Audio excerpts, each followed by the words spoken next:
17th chapter, right? And that's of course the precept that speaks of Babylon, okay, and what it is. And now we are about to get the insight into how we that are the men of the Lord, we that are in this truth, know who and where Babylon the Great is, okay? So now this is the book of Revelation.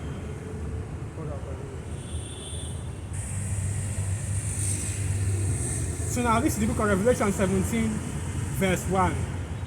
And there came one of the 7 angels, which had the 7 vials, and talked with me, saying unto me, Come hither, and I will shew unto thee the judgment of the great whore that sitteth upon many waters. Right. So now we'll have to jump down a little bit just to get a little bit of a breakdown for this Revelation 17, verse 1, right? Because it says what? Come with me and I will show you the judgment, right, of the great whore that sitteth upon many waters. So let me go down a little just to get the breakdown of what that water represents, because you know, Jake has this what they call it again? This short-term memory. So once you read a precept, right, and you keep going down, alright, you know, they won't follow you, man. The vast majority of our people don't even know what we are going into right now. They hear Revelation 17 and they're like, what's that? You know, is that you know, the name of an album, right? Because they don't actually know the scriptures or even know the books of the scriptures, man. And I used to think that, you know, they had at least a little more understanding, right? But now I don't even believe that anymore, you know. Because I've seen some ignorance in my life out here in YouTube script. I see some ignorance, especially when it comes to the scriptures, right? But let's continue going on, let's continue going. So now Revelation 17, verse 16. And he said unto me, The waters which thou sawest, where the whore sitteth, are peoples, and multitudes, and nations, and tongues. Right. So of course the waters represent the nations, right? All the different groups of people that are on the earth. So that is also a part of the breakdown, rather a part of the understanding of who and where Babylon the Great is. Or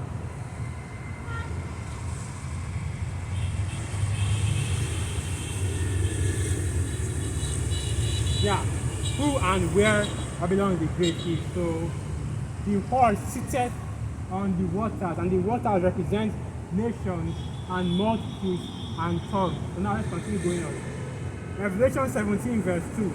With whom the kings of the earth have committed fornication, and the inhabitants of the earth have been made drunk with the wine of her fornication. Right. And what that wine represents, or the fornication represents, right, is of course spiritual wickedness, okay? Basically wickedness against the Most High, how about Samuel side. So all the kings of the earth have committed fornication with Babylon the Great. Okay, now let's continue. Revelation 17, verse 3. So he carried me away in the spirit into the wilderness, and I saw a woman sit upon a scarlet-colored beast, full of the names of blasphemy, having 7 heads and 10 horns.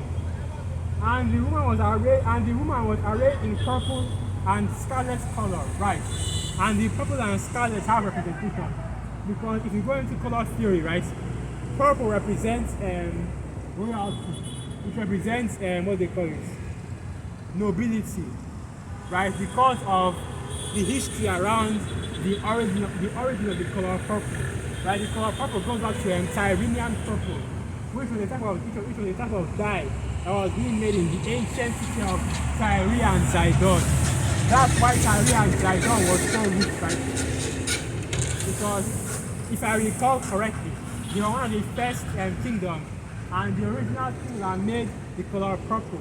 And the way they made it was this purple dye that they made called Tyrian purple, that was made by extracting the dye from snails.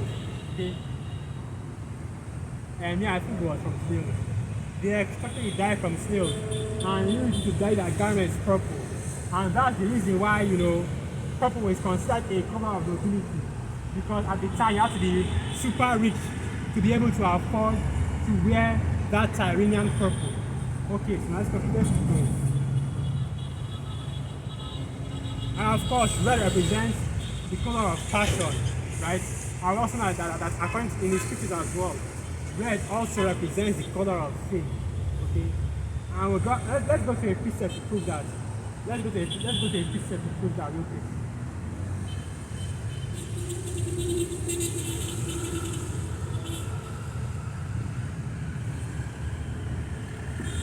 So now Isaiah 1 verse 18. Come now and let us reason together, says Yahweh. Though your sins be as scarlet, they shall be as white as snow. Though they be red like crimson, they shall be as wool. And that's how we say that red represents the color of sin, right? Because that's what we go into, man. So basically, it represents not only royalty, not only wealth and nobility, but it's also your body. Babylon the Great also represents sin and wickedness as well as we will continue to read. So now, Revelation 17, verse 4. And the woman was arrayed in purple and scarlet colors, and decked with gold and precious stones and pearls, having a golden cup in her hand, full of the abomination and filthiness of her fornication. Right? And that shows you right there that the wine of Babylon the Great, right? The wine that Babylon had made all the nations to drink, will go into our precept, of course. Actually represents the filthiness and abomination of the fornication. In other words, the sin of America, Babylon the Great. So the wine isn't actually wine, right? Making you drunk, right?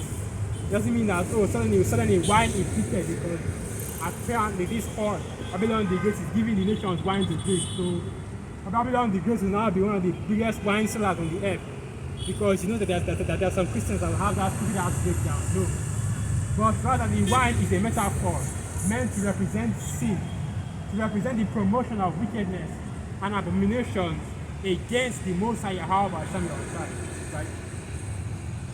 So now, continuing on, Revelation 17 verse 5. And upon her forehead was a name written, Mystery Babylon the Great, the mother of harlots and abominations on the earth. And that shows you right there, just that title alone already gives you an idea of who, or what, or where Babylon the Great is. Because before we prove the location of Babylon the Great, we also have to prove that Babylon the Great is actually a place rather than a person. Because you also have that doctrine being pushed in plantation Christianity, that this Babylon is referring to a person, that the horror of Babylon will come out, Let's continue. Now Revelation 17 verse 6.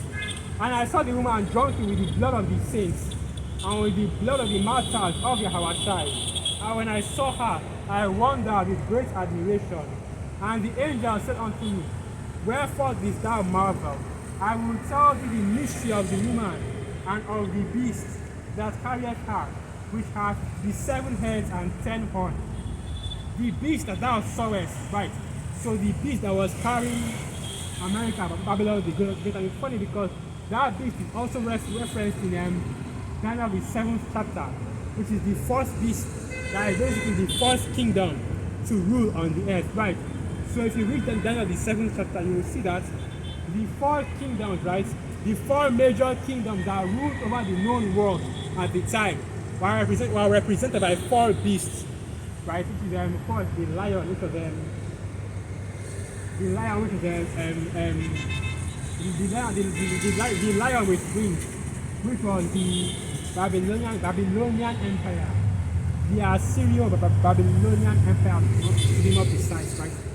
And the bear with the ribs with the ribs, about 3 great ribs, right? That represents the Medo-Persian Empire. And then you now have the leopard, which represents the Greek Empire. And then you have the dragon, right? The dragon with 7 heads and 10 horns, which represents the Greco-Roman Empire. And right now, in the time that we are in the continuation of that Greco-Roman Empire. So now, Revelation 17, verse 8. The beast thou sawest, and is not, and shall ascend out of the bottomless pit, and go into the beast thou sawest, and is not, and shall ascend out of the bottomless pit, and go into perdition. And they that dwell on the earth shall wonder, whose names are not written in the book of life, from the foundation of the world, when they behold the beast that was, and is not, and yet is. Right. So basically, that's showing you that when you go to the book of Revelation, the 20th chapter, right? So this is the book of Revelation 20, verse 1. And I saw an angel come down from heaven, having the key of the bottomless pit, and a great chain in his hand. And he laid hold on the dragon, that old serpent, which is the devil and Satan, and bound him 1,000 years. Right. So that shows you that that dragon, right, is referring to a kingdom, right? Because that's what it shows you in Daniel the seventh chapter. But it also shows you that that dragon, right, is a kingdom that will be bound for 1,000 years. And Revelation 17 is referring to the time after that dragon is loosed, right? So the dragon has been loosed to deceive the earth again for a little season. And the dragon is basically ascended from the bottomless pit. And we're in the time right now where the dragon has already ascended from the bottomless pit, right?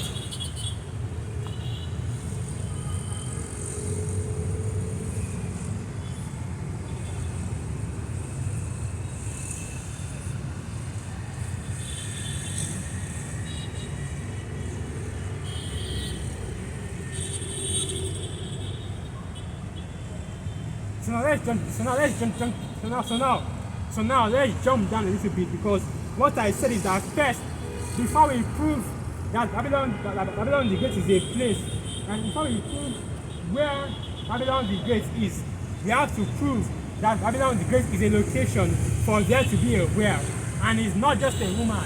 And once again, this will show you that these wacky-tacky plantation Christians have no understanding of the scriptures, man. And I'll stand on that shit, man. And I'll stand on this, man. That the people of this world, you two-ass niggas, man, you heathen out here, you don't know what's written in the scriptures, okay? So now, Revelation 17, verse 18. And the woman which thou sawest is that great city which reigned over the kings of the earth. Revelation 17, verse 18. And the woman which thou sawest is that great city which reigneth over the kings of the earth. Now, Revelation 17, verse 4. Once again, for those short-term memory, short attention span having us this. Revelation 17, verse 4. Revelation 17, verse 4. And the woman was arrayed in purple and scarlet color, and decked with gold and precious stones and pearls, having a golden cup in her hand, full of abominations and filthiness of her fornication. And upon her forehead was a name written, Mystery Babylon the Great, the mother of harlots and abominations of the earth. Right. And if we now go and read Revelation 17, verse 18, we see that this Mystery Babylon, the mother of harlots, is a great city that exists on the earth. So now when you hear this right here, okay?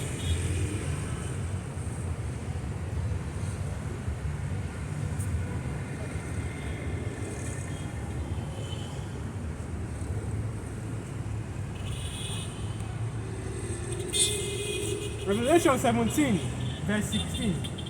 And the 10 horns which thou sawest, right? The 10 horns, of course, represent 10 kingdoms and 10 rulerships, okay? Revelation 17, verse 16. And the 10 horns which thou sawest upon the beast, these shall hate the whore, and shall make her desolate and naked, and shall eat her flesh and burn her with fire. Right. So that tells you that that great city, Babylon, is going to be destroyed with fire. Okay?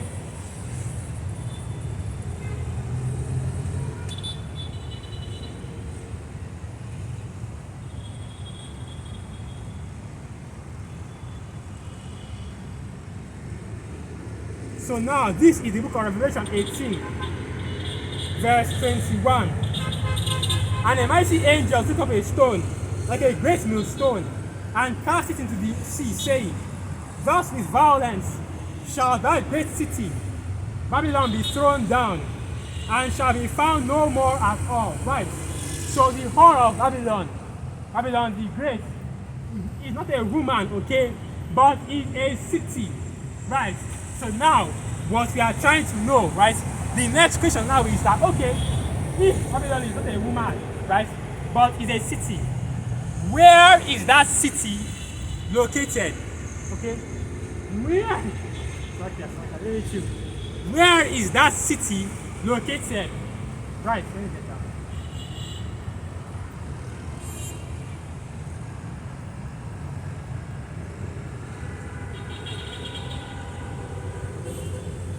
And of course, in the scriptures, we are giving an idea of where this city is actually located. But let me start with this. So this is the book of Revelation 11. I don't just get to the main point.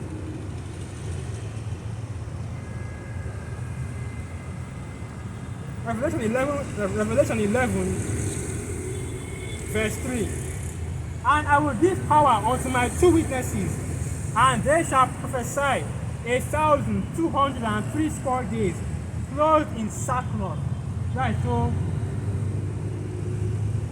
the two witnesses, of course, represents. I know. Let's just read it. Revelation 11, verse 4. These are the 2 olive trees and the 2 candlesticks standing before Yahweh, the Most High of the earth. And if any man will hurt them, fire proceedeth out of their mouths and devoureth their enemies. And if any man will hurt them, he must in this manner be killed. These have power to shut heaven, that it rain not in the days of their prophecy, and have power over water. And have power over waters to turn them to blood, and to smite the earth with all plagues as often as they will. And when they shall have finished their testimony, the beast that ascended out of the bottomless pit shall make war against them, and shall overcome them and kill them. Right. And this is of course referring to Jacob's trouble. Because those 2 candlesticks, okay, and those 2 olive trees are referring to both the northern and the southern kingdom that will preside together in Babylon the Great. Okay? And during the time of their prophecies, you will see all the great miracles that they are able to do. That if any man, right, come against them, if any man wishes to harm them, the fire will come out of their mouth and consume them. And the fire, of course, is referring to the fire of this word. Okay? The fire of this word.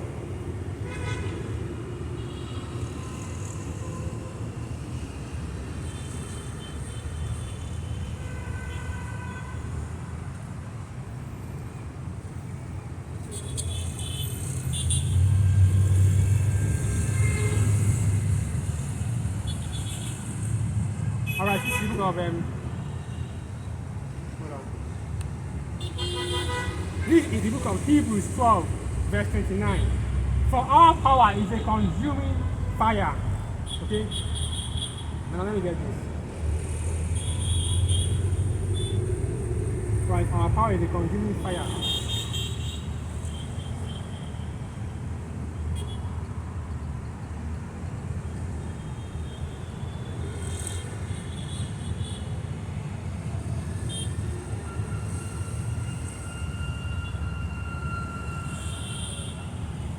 So this is the book of Jeremiah 5, verse 14. Wherefore thus saith Adonai Yahweh. What is it? That's not that. Oh, this game is going to close on me. Alright. Jeremiah 5, verse 14. Wherefore thus saith Adonai Yahweh of hosts, because ye speak this word, behold, I will make my words in thy mouth fire, and these people wood, and it shall devour them. Right. that is how we, the men of the Lord, are a consuming fire, right? All that we are, all of the words that are coming out of our mouth are a consuming fire. And because we are burning these people, we are burning these two sets and these heathens with this word, spiritually, of course. Okay? So now let me go and get this as well.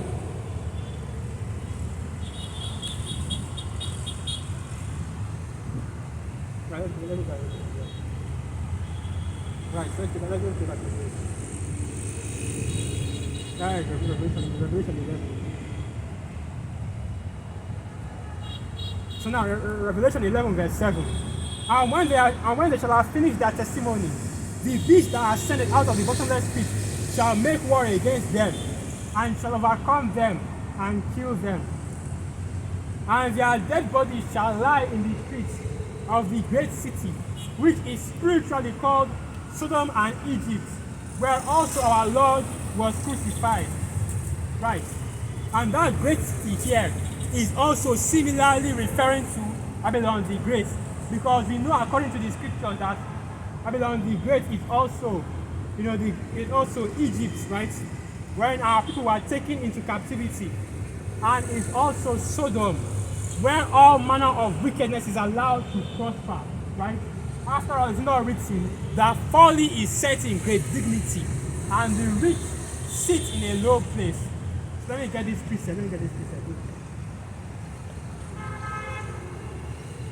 So this is the book of Jeremiah 51, verse 1. Thus saith Yahweh, behold, I will raise up against Babylon, and against them that dwell in the midst of them that rise up against me, a destroying wind, right? And that destroying wind, of course, refers to the missiles, right? The nukes that are going to drop on Babylon the Great. Well, the very least, the shock wave from that nuke, right? From the nukes, because that's going to be that destroying wind. Because those shock waves will be powerful enough to destroy buildings and hot enough to melt buildings, right? Because they say, jet fuel can't melt steel beams, right? But nuclear fire definitely can. That's bad right there. Anyway, Jeremiah 51 verse 2. I will send unto Babylon fanners that shall fan her, and shall empty her land. For in the day of trouble, they shall be against her round about. Right. And those fanners are, of course, those nations that, the nations, the 10 horn nations that will hate the whore and ultimately burn her with fire, like we just read, okay? Jeremiah 51 verse 3.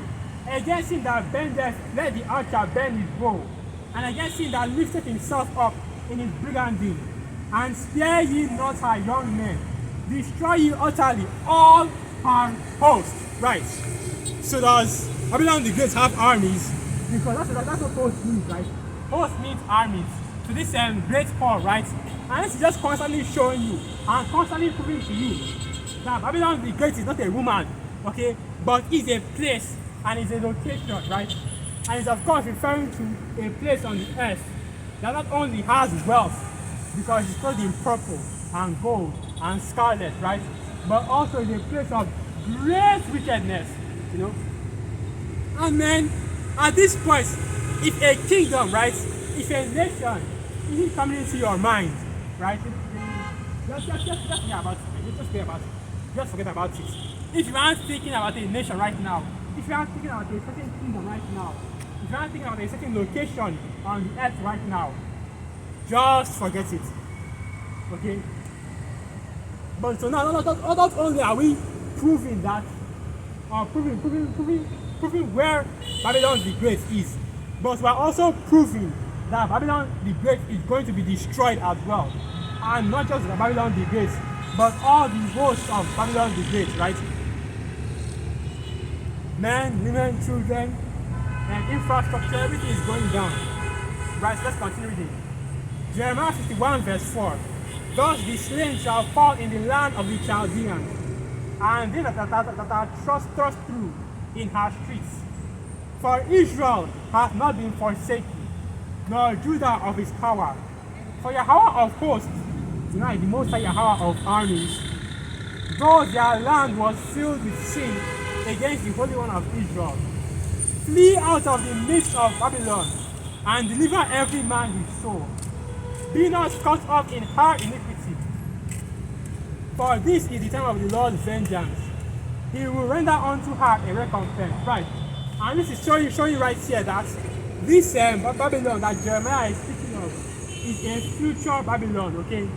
Not the same Babylon that Jeremiah, a few chapters before, was saying that our people would go into captivity under, and our people did go into captivity under the Neo-Babylonian Empire. That was what? Roughly 2,800 years ago, right? When they went into the Babylonian captivity. But this is a different Babylon that Jeremiah is prophesying about here. Okay? Because our people did not flee out of Babylon, right? Because what happened was Babylon fell first and was taken over by the Medo-Persians. And Darius, Cyrus the Great made a decree. And you can read about the decree in the Cyrus decree, right? I think it's in a museum somewhere. But you can basically Google the translation. Where basically he made a decree that all men should go back to their lands and serve their gods, right? Which was when our people were sent back to the land of Israel, which was during the time of Nehemiah and the time of Ezra the high priest. Okay? So let's keep it, let's get to the main point. Jeremiah 51 verse 7. Babylon has been a golden cup in Yahweh's hand that made all the earth drunken. The nations have drunken of our wine, therefore the nations are mad. Right? And we've already established this, okay? The wine here is referring to red wine or alcoholic wine. The wine is referring to abominations and filthiness and wickedness against the Most High Yahweh Hashem Yahushai. So all the things that America, Babylon the Great does that is against the will of the Most High Yahweh Hashem Yahushai. That is what this is referring to. Right. So now, right, the nations are drunken of our wine. Therefore, the nations are mad. Okay. So now the question now has to be asked is, who on earth, right, or what nation and what kingdom, what city? Because this nation is still a city at the end of the day. You know, whether you would think that the US, right? The US is a country. The US is not a country. Okay, it is a city. So the question is, what city is able to spread its own doctrine, its own wicked doctrine and philosophies that are against the scriptures all over the earth? And what nation is able to do that? And come on, man, I'm not going to say who or where America or Babylon the Great is, because if the nation is not popping into your mind right now, you know, the spirit clearly is not dealing with you, man. Because this is something that is without the shadow of a doubt, man. I didn't even have to go into all the other precepts I plan to go into. And let's go into some of them. Right? Let's not. I didn't even have to go into all the other precepts I plan to go into. Because we've already established that, hey, Babylon is going to be a great city that is spreading wickedness, right? A wine of fornications all over the earth. Now, what kingdom is able to do that? And what kingdom is also, right, spiritually Sodom and spiritually Egypt? And the reason why, you know, Babylon being Sodom and Egypt, like we already established that Babylon the Great fought against the saints of the Most High and shed their blood in the land. That's in the book of Revelation, the 17th chapter. And I believe that is the, let me see. Follow me. That is Revelation 17, verse 6, right? Where the scriptures say that it is drunken with the blood of the saints. And the saints here is referring to the Hebrew Israelites, okay? The so-called Negroes, Latinos, and Native American Indians. The scattered Israelites that are scattered around the four corners of the earth. So what nation is the most drunk with the blood of the Hebrew Israelites? Okay. Now let me go to the book of Nahum, yeah. So this is the book of Nahum 3, verse 1. Woe to the bloody city. It is all full of lies and robberies. The prey departed not. Right, because Babylon the Great is also Egypt the Great, Sodom the Great. So all these great and wicked kingdoms of old, America, Babylon the Great is a representation of all of them in this modern time, right? Even Nineveh as well. Of course, of course, Babylon the Great is far more wicked than Nineveh. Tyre and Sidon, even the great coastal cities, right, coast to coast, which country is trying to name a certain canal into a certain gulf into the name of their country, and a certain canal. Which country is trying to annex a certain canal right now? Hey man, look. If you don't know if you don't know where Babylon is, if you don't know where Babylon the Great is at this point, man, it's over for you. Look, man, just close the video. Just stop watching the Hebrew Israelites because it's over for you, man. It's over. Right, let's keep going. Nahum 3 verse 2. The noise of a whip, and the noise of the rattling of wheels, and the prancing of horses, and of the jumping chariots. Right. And this of course refers to, the wartime, man. Because this is Nahum, before the Greek Colosseum, before the games and the bread and the Socrates, right? During that time, when the whip and the chariot was used for war. So who got that whip right now? Who got the chariot right now? Now flying through the skies, okay? No more running across the ground, but flying through the skies now. Look, I'm not going to say it. I almost said it, but I'm not going to say it, man. Because it's obvious who or where and what city is being spoken of here. Nahum 3 verse 3.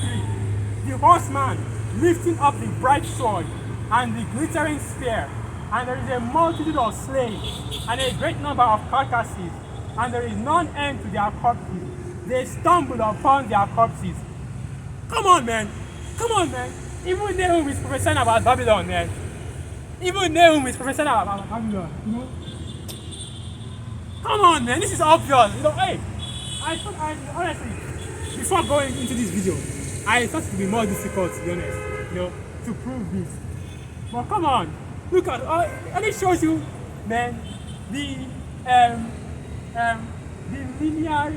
linearness, how straight the scriptures are. Because even Jeremiah, 2,800 years ago, man, 2,800 years ago, even Jeremiah is telling you about Babylon the Great. Nahum, I've forgotten what time period Nahum was in. He's telling you about Babylon the Great. John in the island of Patmos, 2,000 years ago. Probably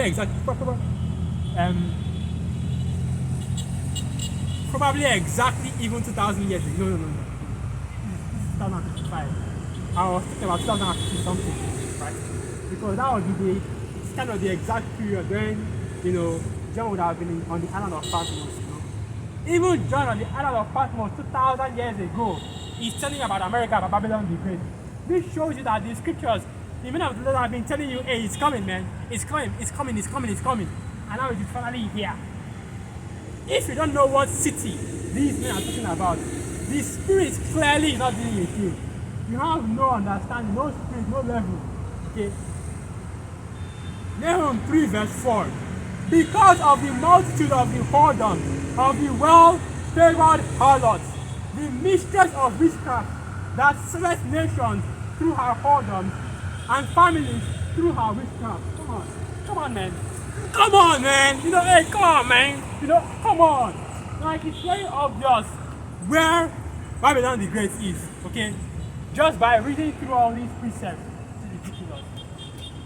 Right. Let's just close it right here, okay? So with that, once again, let me break it down finish then, right? Nahum 3 verse 4. Because of the multitude of the whoredoms of the well-to-well harlots, the mistress of witchcraft, that serveth nations through our whoredom, and families through our witchcraft, right? Because look at what America, Babylon did. I said it right there. But yeah, look at what America, Babylon is going to represent, right? It represents the freedom to worship however you will. Funnily enough, you can worship and do whatever you want, aside from the right thing, right? Aside from the righteous way. But it represents hold on, because basically, all kinds of philosophies and doctrines and worship and practices come out of America, Babylon the Great. How many Christian denominations come out of America, Babylon the Great alone? And then we now go into all the other forms of worship, like what do they call these niggas again? Scientology, right? And all the other different, if you even look, just look at how many Christian denominations come out of America, Babylon the Great alone. And now look around to see how many places where these denominations are being worshipped in. That is enough to prove that America is Babylon the Great. And we haven't even gone into the abominations that are being pushed, right? Because you have to remember, right? The alternative lifestyle is an abomination to the Most High Yahweh Hashem Yahushai. That's of course in the book of Leviticus. I look at the 21st or 8th chapter. Let me go to that.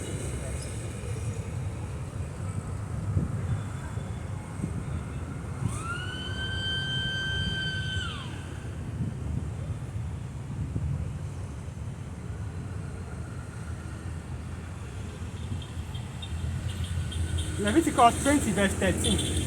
If a man also lie with mankind, as he lies with a woman, both of them have surely committed an abomination. They shall surely be put to death. Their blood shall be upon them. Right. And this is me saying that, we have to put these kinds of people to death, okay? And the scripture says, they shall surely be put to death, and their blood shall be upon them. So, it's hands up on the matter, man. Because the Most High Yahweh Hashem Yahushai will take care of that, okay? That's just how it is. That's just how it is, man. The Most High Yahweh Hashem Yahushai is going to judge everybody eventually. But yeah, you see, this is also what America, Babylon the Great pushes as well, okay? All these different wayward doctrines that are abominable to the Most High Yahweh Hashem Yahushai. That's why the scriptures call it the wine of fornication. And what other nation outside of America is pushing this? Even other European nations don't even promote wickedness, right? To the extent or to the reach that America, Babylon the Great has. And that shows you right there where Babylon the Great is. No need for argument, no need for conversation, they don't finish. So with that, I'll end the video right here once again. All praises, honor and glory unto Yahweh, Ba'asham Yahushai, Ba'asham Rakah Kodash, Ba'abad Babal, Shalom. So what about Ba'asham Yahushai?